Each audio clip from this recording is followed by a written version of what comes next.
everyone, and thank you for attending Triton's Guide to College Affordability. My name is Vivian Valdez, and I am your financial advising specialist with Triton Advising Center, and I will be your co-host for today's webinar. So today's webinar is a guide to the FAFSA, and I will be presented with Miss Christina Manglona. So for those of you who attended yesterday, after today's webinar, you will be receiving videos that provide a step-by-step guide on how to create your FSA ID and for filling out the FAFSA form. So today, Miss Christina and I will highlight the FAFSA form and answer questions that often leave students stuck or lost and prevent them from completing the FAFSA form. So as a current student myself right now, I know that filling out and completing the FAFSA form can be very frustrating. I feel you guys, so especially when we are not sure how to fill out the form and don't know that to answer the questions, right? So we hope that by the end of today's webinar, we will help you to feel more confident about completing the FAFSA form. As you heard yesterday, completing FAFSA form is a very important step first before you can get through getting your scholarships and grants. Okay, so how's everybody today? Can I ask everyone to maybe turn on your camera for just a bit? I just want to see everyone's today. Awesome, I can see everyone's, like I can see Elijah from Upper Bound. I see a lot of Upper Bound students here. Welcome, trio, yay. Good to see you guys. All right, so before we begin on that, well, let me say this first. So completing the FAFSA form is important as it will help to make available different ways to fund college. I'm sure that many of you will have questions as this webinar progresses, so rest assured, I'm gonna give you guys time to ask those questions. So we'll have something for you guys, okay?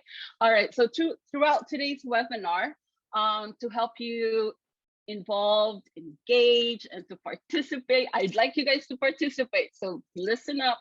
I may not be giving you a housing lot today, but hey. Okay, so let me give you this. Let me share my screen, and then I will have one question before we begin. All right, are you guys ready? All right, are you guys ready? Let me put it on the chat first. Please look at your chat. All that. Ooh. Thank you, Upper Bound students. They miss me. They're all messaging me on the chat. Thank you. These are so sweet. There you go. So I have a question, and I want to see how many of you have filled out the FAFSA yet. Okay, so go to this website.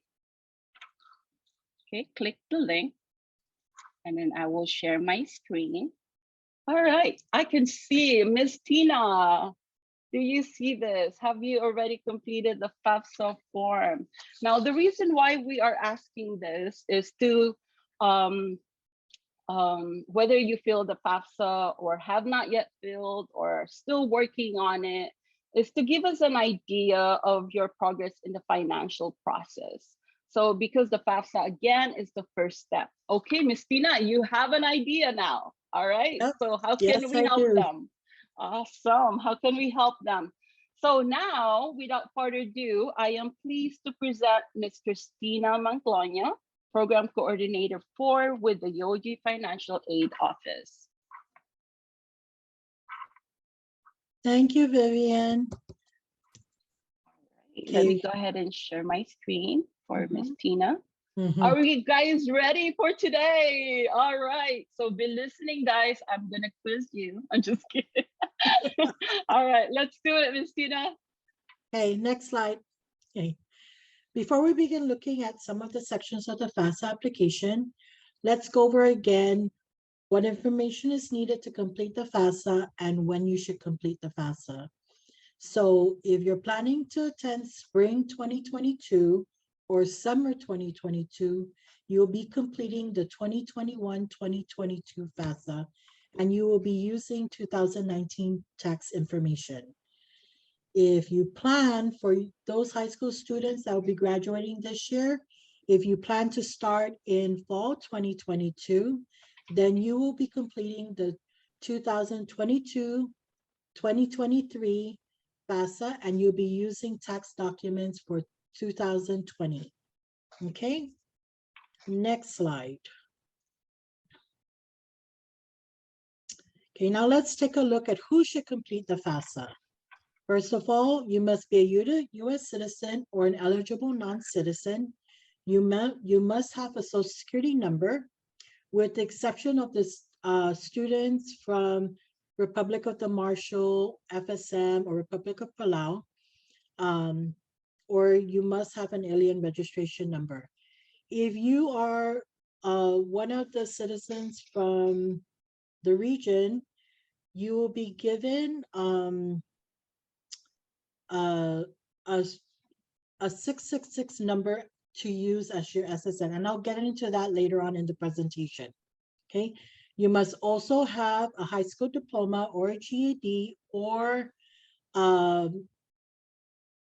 be graduated from a homeschool setting that's approved by the state. You also, if you're male between the ages of 18 and 25, you must be registered for selective service. Now, if you think that your parents make too much money or a lot of money and you don't qualify, I still highly encourage you to apply for the FAFSA, because you just never know how much you get. And I'll use myself as an example. I thought my parents made a lot of money.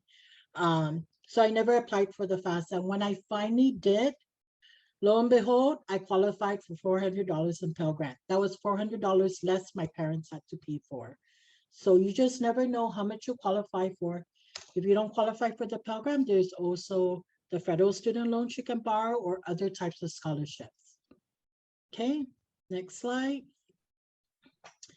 Okay, the first step in the FAFSA application processing is the student and one parent will need to at least get an FSA ID.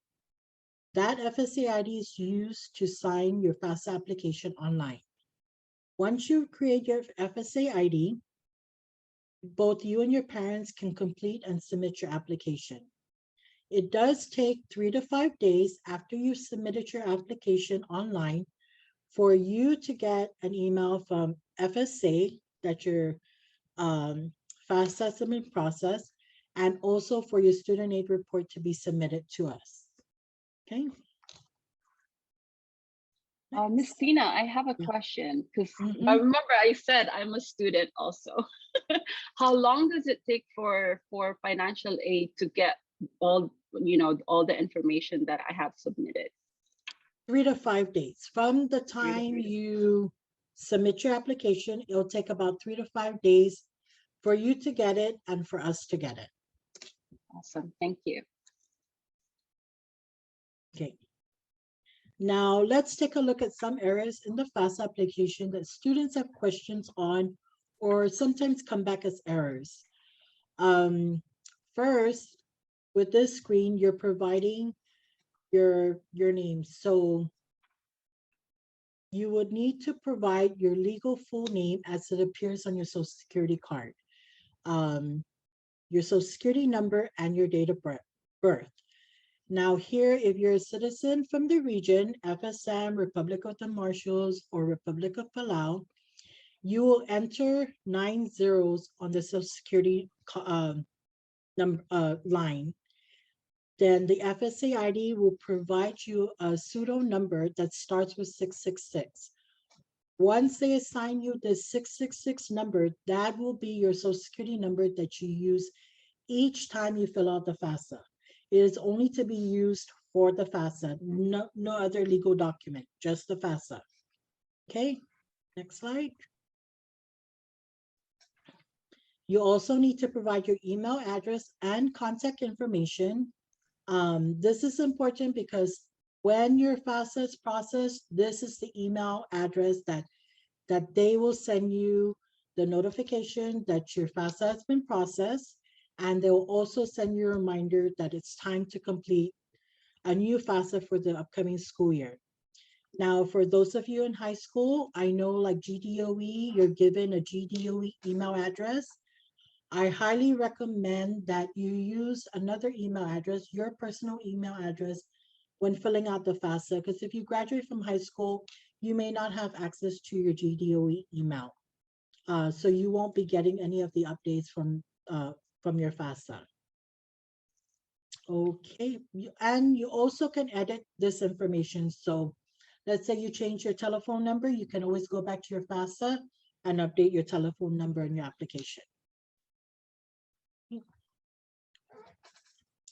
Okay, in this section, one of the common questions that we find some students answering incorrectly is stating that they'll have their first bachelor's degree before they begin the school year. So some students will answer yes to this question when it really should be no. If you have not received a bachelor's degree yet, then you answer no. When you answer no, you then select the grade level you'll be in for the school when school starts. So let's say you're an incoming freshman. You'll say no, you won't have your first bachelor's degree, and then you put that you're going to be first year undergraduate. Okay. You can also indicate on the FAFSA application that you're interested in getting and doing federal work study. But for the University of Guam, you still would have to apply with our office with the financial aid website online, and that application comes out every third Friday in August. Okay. For those high school students who are entering the university for the first time, unfortunately, you're not eligible to do work study for your first semester. One of the requirements that we have is you must have at least one semester in college, have completed one semester in college before you apply for work study. And one of the reasons is because this is considered your adjustment period. We want you to get used to college life, get used to how the classes are, how your class workload is. And so we want you to focus on school first and get used to how college life is before you start incorporating a part-time job. Okay, next So, slide. Miss Tina, so if Yes, I'm a student and I would love to do the work study, would you suggest for me to put yes? yes, you can still put yes. And then after your first semester, you can always apply for work study the following year. Awesome. Thank you. You're welcome. Okay. Now, selective service. The response to the question is determine if the applicant needs to register for selective service. So if you're a male citizen between the ages of 18 and 25, you must register for selective service. This requirement applies to any person assigned the sex of male at birth. If you haven't registered for selective service, you can register online, and Ms. Vivian will put the website address on the chat. It is www.sss.gov. Okay. You can also, I believe this one, you can also say you would like FSA to register you. Sometimes that doesn't work. So it'd be just a good idea to register yourself. Okay, next slide. Now, student foster care and parent education completion. For this section, parents mean your birth or adoptive parents. Don't answer this question for any step parent, legal guardian parent, or foster parent. And a foster parent is anyone who officially takes you in to their family for a period of time and without becoming your legal parent. This type of question is used for different scholarship purposes only, and it doesn't affect your financial aid.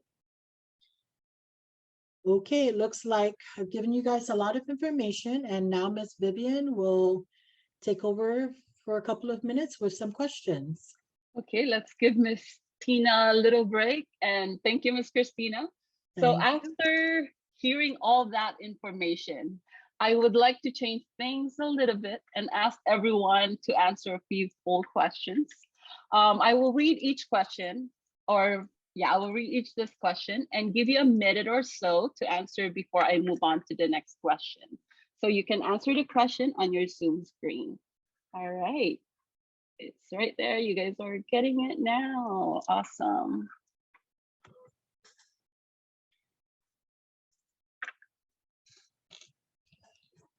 Okay, how long does it take for FAFSA to process online? Okay, everyone says 3 to 5 days. Is that correct, Miss Tina? Yes, that's correct. From the time you submit your application, it takes between 3 to 5 days for your student aid report to be accessible, and it'll be sent to the school within that time frame.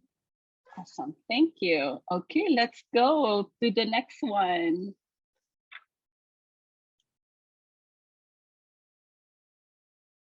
What tax information is needed for FAFSA 2021 to 2022? Ah, it was on the first slide, guys. Come on, guys, let's go. Let's go. Ooh, Looks like they're getting it. 2020. Okay, looks like okay. Someone's saying 2020. Maybe this one is late, came in late. He or she didn't get to see the answer. Ooh, okay, okay. 2019 is leading, guys. Come on. I'm sorry, I feel like we're in bingo or something. Okay, and the right answer, Miss Tina, is 2019. So 2019. yes, this allows you Awesome. to submit your FAFSA as early as October 1st. Okay, we have another one. Okay, we have another one question. Come on, guys. Another one question. On what month and date does the FAFSA form become available? I just gave you the answer. Miss Tina, just kidding. I just said it in the last Okay, so poll. this is like the lucky month, guys. So every time you see this month, this is the time where you fill out your FAFSA. You must get it right away, turn it in right away, because as early as you submit your FAFSA form, the faster or the, you can apply for all those scholarships. Mhm. It can be on island or off island. Okay, Miss Tina. The answer is October 1st. October 1st. Okay, guys. Bare months, okay? After September, after summer. Okay, let's do it. So we're done. Okay, Miss Tina, let's go over to the next slide.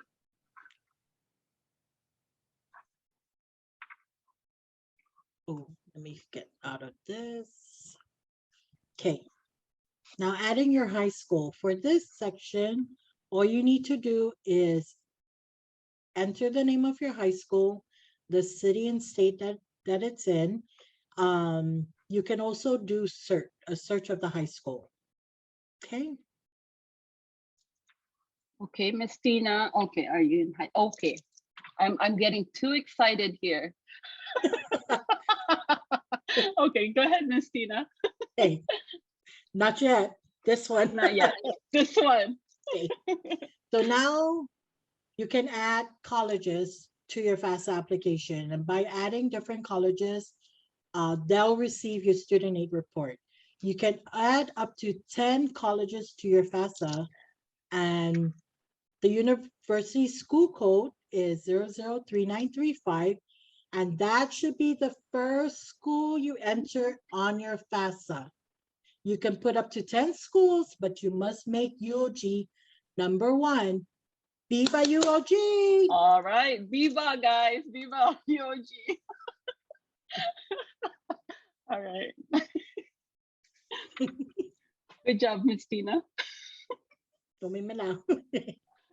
Okay, now we're going to determine your dependency status with set of questions. This will determine if you're considered dependent or independent student. If after answering these series of questions and you're considered dependent student, you will need to report your parents' information. If you're considered an independent student, then you will only report your information and your spouse's information if you are married. Okay, now it looks like it's time for Miss Vivian to mix some things up. Ooh, I love this one, Miss Tina. So let me ask you, this is not really few, maybe like more than 3. So let's do another full questions. Are you guys ready? Woo, take a deep breath and let's do one question. I must enter my name as it appears on my social security card. It looks like Oh, love it, 100%. love it, love it. I love our attendees today. Love it. Love you guys.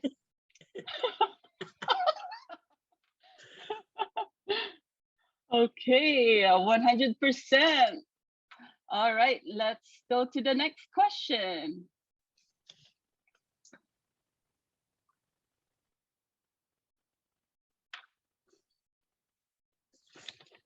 Young men are not required by law to register with the selective.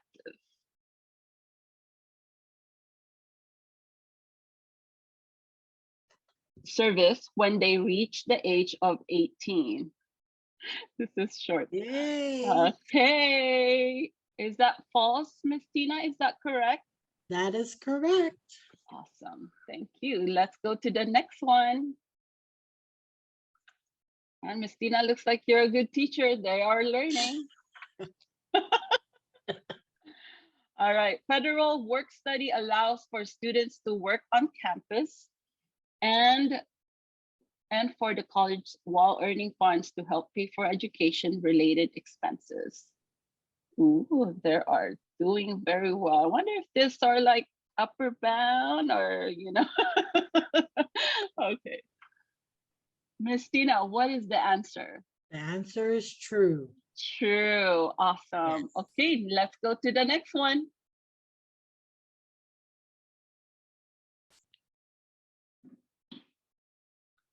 What is the minimum number of credits that you must be enrolled in to be eligible for a federal student loan? Ooh, okay. Okay, we have a mixed answers here. Okay, guys. All right. Looks like number 6 is leading. All right. Miss Tina? The answer is 6, and not bad because I didn't even mention this at all tonight. Right, and then they know Right, but they know. Guys. Good job. Awesome. Okay, let's go to the next one. I'll tell you, they're great. They're great. Okay, next question, please. What is the maximum number of school you have to list on the FAFSA? I'll be shocked if someone said 2. I'm just kidding. If they said UOG, how come UOG is not here? Just kidding. UOG plus one other school. Yes. Put UOG as your number 1 school. Okay, Miss Tina, is that correct? Yes, up to 10. Up to 10. Okay. Do we still have one more? One more to go. One more to go, guys. We're almost there. Almost there. Next question, please. When should your parents stop claiming you as a dependent?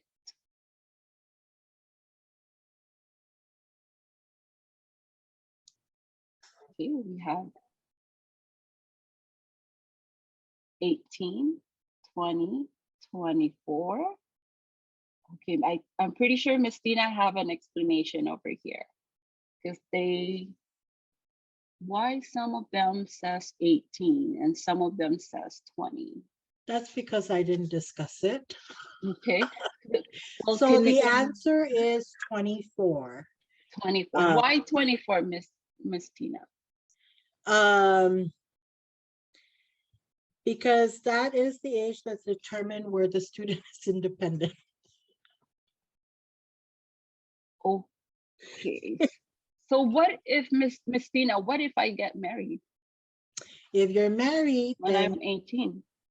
then you respond to the question under the dependency section.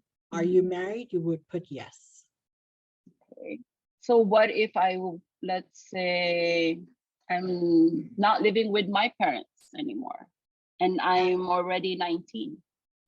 If you're not living with your parents, and let's say you decided to go rent your own place because you have a job, that still doesn't qualify for you to be an independent student. You're still considered a dependent student because you're not 24 or above, you're not married, you don't have, I would assume you don't have any children that you provide more than 50% of the financial support to. Um, and I think one of the other questions, you're not a veteran of the military or an active duty. All right. So guys, so when more info should be available on the website, right? Miss Tina? Yes. All right. Okay. Thank you guys. Thank you. You guys are great. Okay, let's continue. So if you answered no to all the previous questions, then you're considered a dependent student. Therefore, you need to provide your parents' information. This screen will determine whose information to provide. So you'll select from one of the four choices, which are your parents are living together, but they're either married or not married. So if they're together, you would check that. Your parents are divorced or separated, and you live with one parent more than the other, you select that. Your parents are divorced or separated, but you live with them equally, you will select that. And then the last one is you were legally adopted, right? Yes. Okay, then you'll Meaning select that. adopted, Miss Tina, when you said adopted, does that mean that we need to provide like a paperwork with that attached with this when they fill out the form? No, you wouldn't need to. You would just provide your adoptive parents' information. Okay, got it. Okay, next slide. Okay, now we're going to start filling out your parents' information. You may choose which parent for either field, but don't mix up your parents' figures with the other parents. So let's say you put your father as parent one and your mother as parent two. Make sure that as you fill out the rest of your parent information, you're using the same parent one that you started with. So if your father was parent one, when it comes to other questions regarding parent one, you would use your father's information. And the same thing with your parent two, okay? Now, if your parent doesn't have a social security number, then you just enter all 9 zeros, okay? You enter your parents' first and last name as it appears on the social security card. And if they have, oh,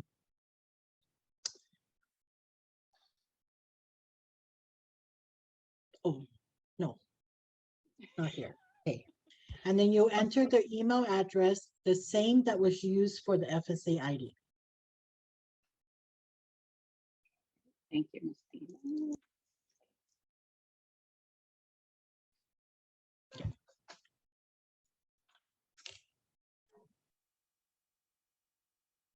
Okay. Now, when when coming up with figuring out who are your parents' dependents, you will include yourself, your parents, and any siblings living with you or relatives living with you that your parents provide 50% or more of the financial support. Okay, you cannot count any family members that come to visit for a short time and stay with you. So like, for example, if let's say my my grandmother travels back and forth between the States and Guam, and rather than going renting a hotel, they're going to stay with me for a short period, like a few months, 6 months. Um, they're just visiting. I don't provide more than 50% of the support to my grandparent, so I will not include them as part of my whole household. It's only those that your parents are providing 50% or more of financial support. Okay, next slide.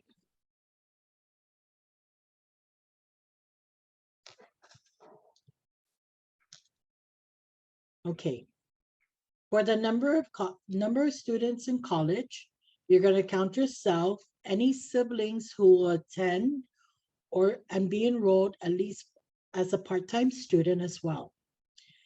If your parent is also attending college or they're in a degree-seeking program, you will not count them as include them in the number of college on your FAFSA application. It's only those that your parents are providing the 50% or more financial support to. So it'll be you and your sibling.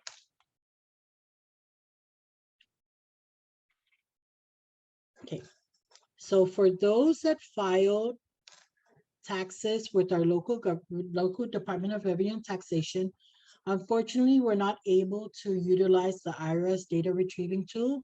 So for this section, just click on no thanks and it'll take you to the next section of the FAFSA. Okay. Now, here's where we see some errors coming back where it's not being filled out properly. We don't see too much, but we do see enough to try and talk more about it. Is when you're going to enter your parents' information, wages, the most easiest way is to use the W-2. On the W-2 box 1, that is your parents' income. So, and if your parents, let's say, have more than one jobs or they have more than one W-2, you'll add that together for each parent. So for example, parent 1 had 2 jobs in 2020, and they would receive 2 W-2s from you. They will receive a W-2 from each employer. So for this parent, you add the amount showing of box 1 of each W-2 and enter it on the FAFSA for parent 1. Okay. Okay. Income taxes paid. Again, the easiest way to determine how much your parents paid in income tax is using their W-2. You can find that amount on box 2 of the W-2. And again, you add all the W-2s between your parents and put that figure into this line here. Next slide. Another common error that we find when we're processing verifications for those students that were selected for verification is when it comes to tax deferred pensions. So there is, let me just bring up I want to make sure I get the question right. So under one of the questions, I believe it's 92. Oh, on the FAFSA online, it doesn't tell you what number. So as under untaxed income, it'll ask payments to tax deferred pensions and retirement saving plans, including but not limited to amounts reported in the W-2 forms in boxes 12A through D, with codes D, E, F, G, H, and S. So here's an example of a W-2. For this W-2, there's an amount there. Can't see the amount, but it has the letter G next to the amount. So that amount is the amount that you would enter on that line on the FAFSA. There's also another amount there that has two Ds, a DD. You don't include that on your FAFSA. Only those with codes D, E, F, G, H, and S. Okay. Okay, I am back again. I get excited when it gets to this one. Thank you, Miss Christina. That was really informative. Okay, as promised, this will be the last time. Okay, this will be the last time. But there's only 2 questions. So, all right, let's go. Full questions. Parents that make too much money are not qualified for financial aid.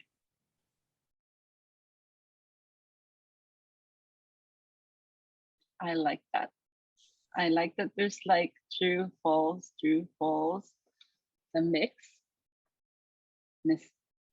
Okay, let's give them a time because this is very important. A lot of our student things like, you know, just because parents make a lot of money, no, I don't need to do it. I'm not qualified anyway. Please do, guys. You will need this to be qualified for student loan, for any scholarships, and all that. Okay, Miss Tina, what is the answer, true or false? False. False. Okay, next question, please. I feel like I'm one of those things.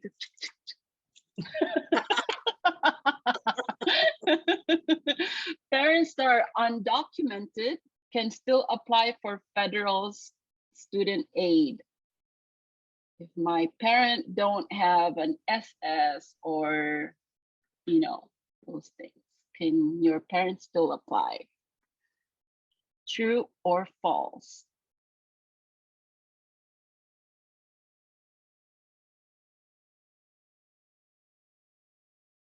Okay, few more seconds, few more. Okay, let's give it an answer. What is the answer?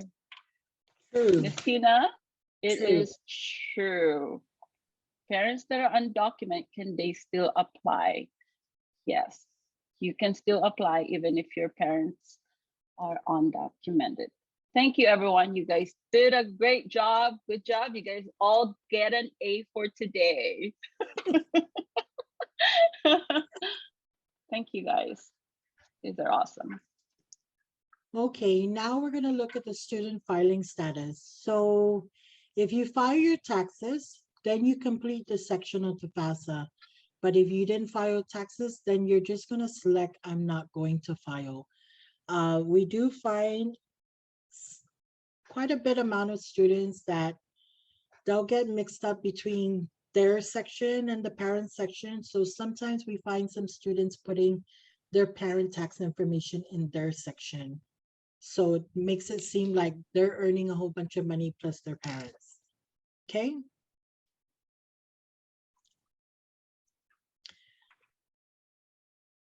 So lastly, to complete your FAFSA, you will need to sign it using your FSA ID. And then if you're a dependent student, one parent will need to sign as well using their FSA ID. And you will need to select the correct parent who's signing, whether it's parent 1 or parent 2. Okay. So after you submit your FAFSA, you'll get a confirmation that your FAFSA has been submitted. And on this confirmation that you receive, it provides you an estimate family contribution, an EFC.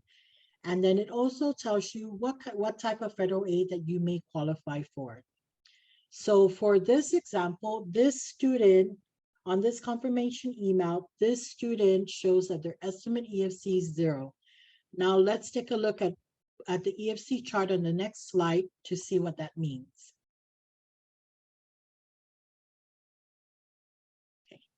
So for that student, they have an EFC of 0, so they can receive up to $6,495 in Pell Grant for the year, if they're a full-time student taking 12 credits or more. Now, you won't receive the full amount in one semester. We will split it between 2 semesters. Normally, it's fall and spring. So let's say, for example, you didn't enroll in 12 credits and you decided to take 6 credits for this coming semester. Your Pell Grant will drop down to $1,624 for the semester. If you decide to go back to full-time the following semester, then it'll change again and go back to $3,248. Also, the higher the EFC number, the less Pell Grant you receive, but that doesn't mean that you don't qualify for any other types of financial aid. Okay.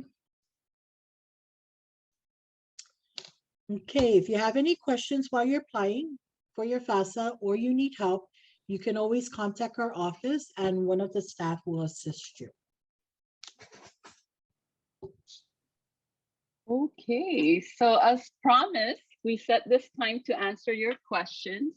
Let's try this first if the Zoom chat will work. So on Zoom, you can ask your question in a couple of ways. You can type in your question in the chat box, or you can use the raise hand emoji and we can call on you, because there are many of you right now and who I can see you guys are excited to ask questions. I will look around and who can raise their hand first and I'll call on you. All right, let's try that first. If not, we'll try a different way to have everybody ask questions. Okay. All right, let's see. Anyone raising their hand? Anyone wants to ask a question on the chat? There's one from earlier. One? Okay. They asked, what about immigrant parent who support a family member in another country? Yes, if they're providing 50% or more support to that person, then they should be counted. It's just the same as if you have a college student that goes to school off island, they're still being supported by the parent, 50% or more, they're still included in the number of households.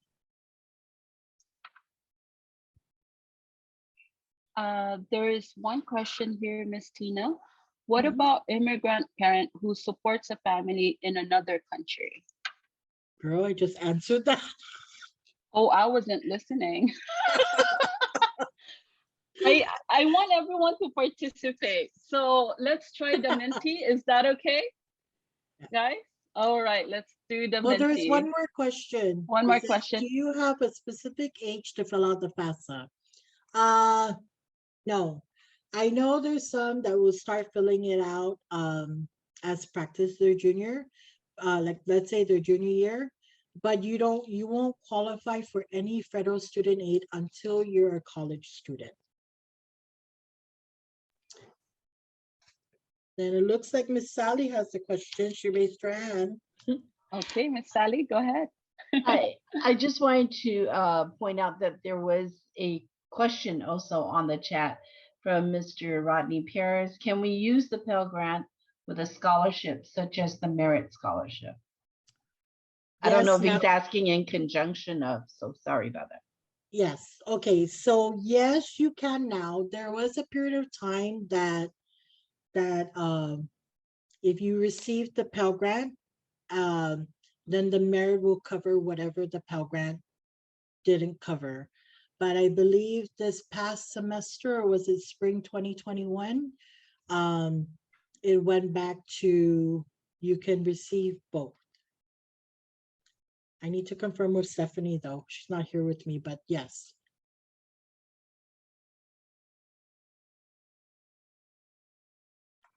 Did we miss? Okay, any more question, guys? Are we all hungry? Are we having a free pizza today, Miss Tina, for those who participated? I'm just kidding. Oh, there you go. There's more. There's more. Yay. Okay. there's a question. I have a question. My parents' social security card, our FSM-SS was only 8 digits. I can't use that. Which one do I use? So you would enter 9 zeros on the social security line for your parent.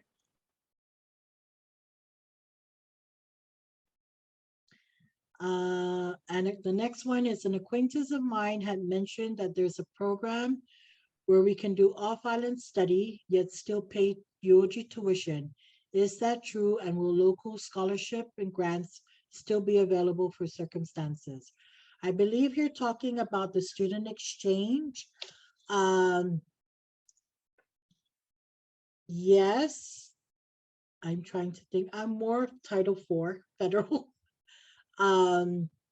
Yes, they should be able to use your scholarships and grants. So like your Pell Grant, if you're going off island for school under the student exchange program, and you're paying UOG tuition, then your financial aid gets processed through our office, and we will process your financial aid just like normal. You'll get and then for the same thing goes for the loans, and I believe the same will go for our local scholarship. Hi, Miss Tina. This is Luigi from Global Learning and Engagement. Hi, Hi, Luigi. hi, and I wanted to just add on to that because our office does coordinate international student exchange with the student partner institutions in Japan and Korea. Oh, so yes, you that's yes, right. so you do Yes. register for credits here, but they're almost like blank credits. So you you still pay for you still pay your tuition directly to UOG. Yes. So, but then your tuition at the international partner institution is waived. So you don't pay for the credits there. You'll pay. So for example, if you take 12 credits worth of classes at Tokyo University, you'll pay for the 12 credits worth of classes here at the institution at UOG. The only thing you'll have to pay there if there's any school fees, like how we have UOG fees here, they have fees there such as library fees, internet fees, gym fees, all that stuff. So the tuition stays within the University of Guam.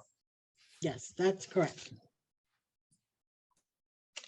Ms. Tina, can I also add on to what Luigi said, because Sure. he's on the international side, and I know this because of personal experience.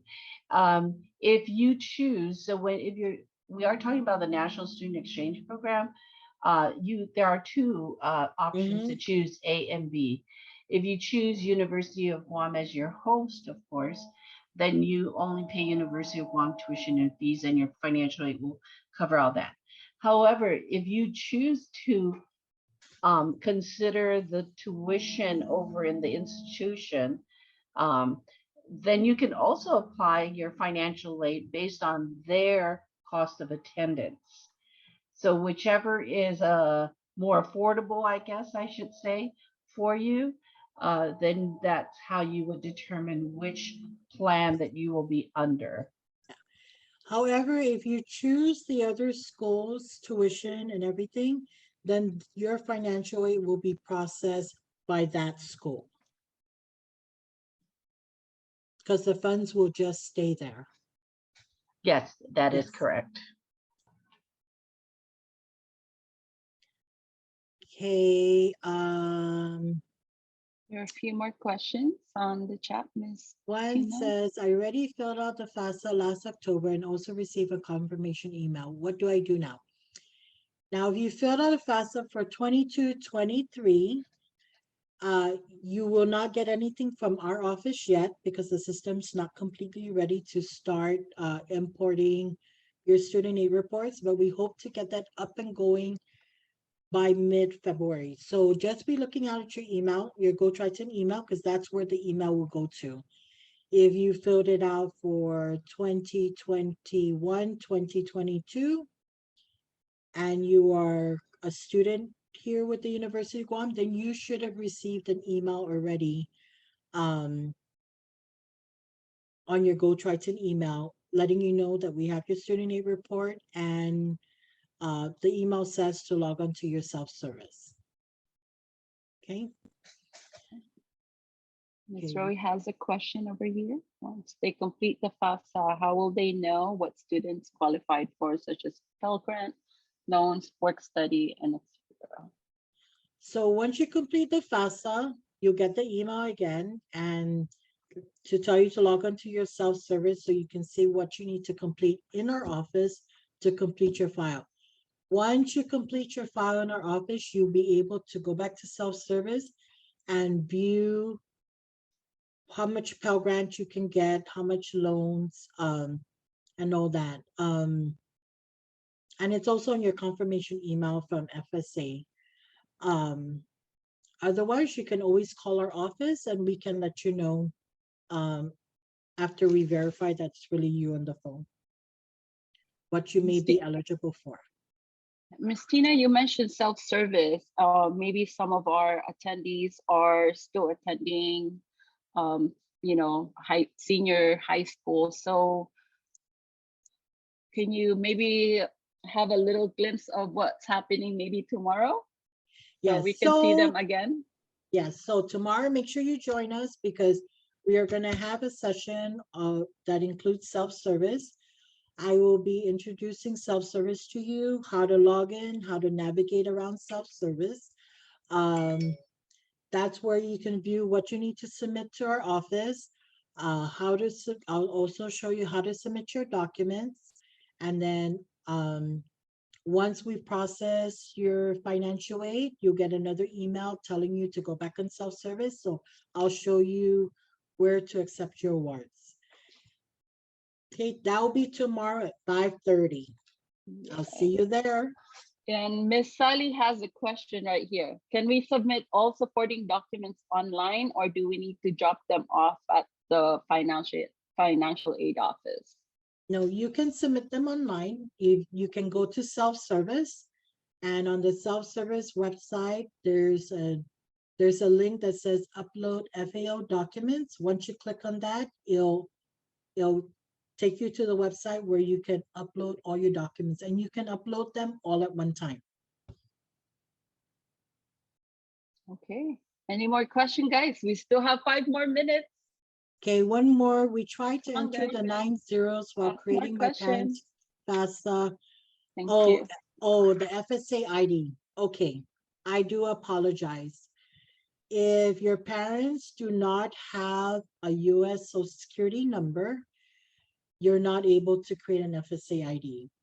So I forgot to mention that during the presentation. So what we do, what we recommend is print the signature page, have your parents sign it and bring it into us. Unfortunately, we do not accept fax copies, email copies, or copies of signature. They have to be the actual wet signature of the parent or student.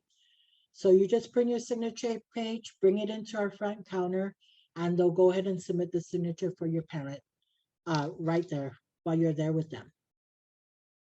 Okay. Great. Good information. Any more question, guys? Sorry, Viv and Tina, I wanted to ask if a student wanted to go attend college during the intersession or any of the breaks, is financial aid available for them, or is it just throughout the fall and spring? So if they're just going to use, like, let's say fall intersession as their first semester for the academic year, we do not process any financial aid for the intersession alone, only because of the instructional period is very short. If they attended fall semester and let's say they were not full-time, they only take like 9 credits, and then they come during intersession and take the remaining 3, we will process whatever's left for their fall Pell Grant. So they'll get whatever the award is for 9 credits under the Pell Grant during fall, and then during intersession, we'll give them the difference because we'll complete them as a full-time. Oh, great. Man, I wish I knew that when I was going to college. Me too. Thank you. Right? Usually when we get the award or the refund, right? Yeah. Where do we go? We go to Ross. Shop. No, not me. You know, Okay, another question. If my parents aren't with me, is there anyone else that should be able to sign the papers? No, unfortunately not. You're going to have to send up the signature page to your parent and have them mail it back to you.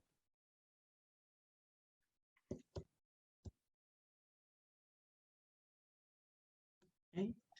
Miss Tina, this is Rowie. Hi, Rowie. Hi, just a quick question again, because I always get this question myself. Yeah. You might have covered it, I don't know, but who is considered the parent or legal guardian for the completion of the form? So, Because we do have families where students come from off island or the other islands where they stay with their auntie or grandparent, or even just our local students, they're being raised by other relatives besides biological parent maybe. so if that's the situation, they have to have legal guardianship, meaning court documents that makes whoever's caring for them their legal guardian. Otherwise, they're going to have to provide their actual biological parents' information. What if they can't find their biological parent? Then what they'll do is they do have the option to appeal to us to do a dependency override. If that is approved, there is some steps to take, and it's all on the appeal form. If that's approved, then we will make the student an independent student. But the student would have to do that every year. It's not 1 year. It's not just for 1 year. I mean, it's not for the rest of their education. They would have to do that every year. Yeah, even if, like, let's say they can't find their biological parents, so they've been living with, like, let's say their grandparents this whole time, or an aunt and uncle.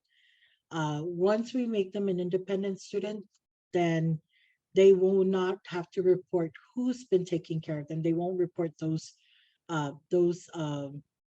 guardians that have been taking care of them. Thank you. You're welcome. Thank you, Ms. Rowie, for having our upper bound students here with us today, and hopefully tomorrow and the other remaining webinars. Okay, it is 6:30.